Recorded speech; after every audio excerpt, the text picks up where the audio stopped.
what you said, Mario. The Kickstarter sucked. The team's done.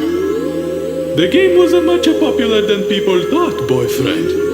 You think I don't know about the merchandise? You tried to fuck me.